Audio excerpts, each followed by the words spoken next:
என் பேர் ஷீலா கிறிசில்டா. என்னுடைய நேட்டிவ் பார்த்திங்கன்னா தங்கச்சி மடம். தங்கச்சி மடத்தில் மேரேஜ் ஆகி நான் வந்து 28 இயர்ஸ் ஆச்சு. இங்கே வந்ததுக்கப்புறம் தான் தெரியும் சந்திரசேகர் சார், விஜய் எல்லாருமே எங்களுடைய ரிலேட்டிவ் அப்படிங்கிறது. நம்ம சிஎம் விஜயுடைய தாத்தாவும் என் ஹஸ்பண்ட் தியாகராஜனுடைய தாத்தாவும் ஒன்றா பிறந்தவங்க. அவங்க சந்திரசேகர் சாருடைய அப்பா பேர் வந்து சேனாதிபதி பிள்ளை. அவங்களும் எங்கள் மாமனாருடைய அப்பாவும் ஒன்றா பிறந்தவங்க. எங்கள் மாமனாருடைய அப்பா பேர் தியாகராஜன்.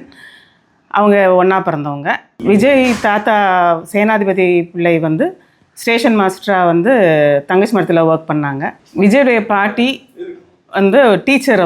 அவங்க லாஸ்ட்டாக வந்து காமன் கோட்டையில் வந்து வேலை பார்த்துட்டு சென்னைக்கு ஷிஃப்ட் ஆகி போனாங்க. எனக்கு மேரேஜ் ஆகி வந்து 28 இயர்ஸ் ஆகுது. அப்போ இங்கே வந்ததுக்கப்புறம் தான் எனக்கு தெரியும் விஜய் வந்து எங்களுக்கு க்ளோஸ் ரிலேட்டிவ் அப்படின்னு சொல்லிட்டு. விஜயுடைய அப்பா சந்திரசேகர் சார் வந்து எனக்கு வந்து மச்சான் முறை வேணும். ஸோ விஜய் வந்து எனக்கு மகன் முறை வேணும். சந்திரசேகர் சார் வந்து அவங்களுடைய ஒரே ரிலேட்டிவ் முத்துப்பேட்டையில் இருக்கிறவங்க வந்து ஜேம்ஸ் அண்ட் கோ ஃபேமிலின்னு சொல்லியிருக்காங்க.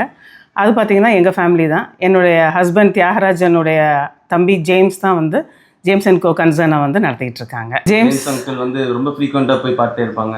அவங்க இப்போ விஜய் அண்ணா அப்பாவுக்கு வந்து இங்கே ஏதாச்சும் ஒரு ஹெல்ப்பு இல்லை சென்னையில் மதுரையில் எங்கே இருந்தாலும் ஜேம்ஸ் அங்கிள் தான் போய் அந்த ஸ்டெப் எடுத்து ஹி ஒன்லி ஹெல்ப்ஸ்.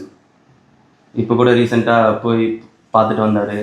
அவங்க ஜேம்ஸ் அங்கிள் வந்து எப்பவுமே ஃப்ரீக்வெண்ட் கான்டாக்ட்லேயே இருந்துகிட்டே இருப்பாங்க. அவங்க ரொம்ப ஒரு ஹெல்ப்பிங் மென்டாலிட்டியில். ஸோ டக்குன்னு விஜய் அண்ணா அப்பாவுக்கு என்ன எதுனாலும் அவர் தான் ஸ்டெப் எடுத்து செய்வார்.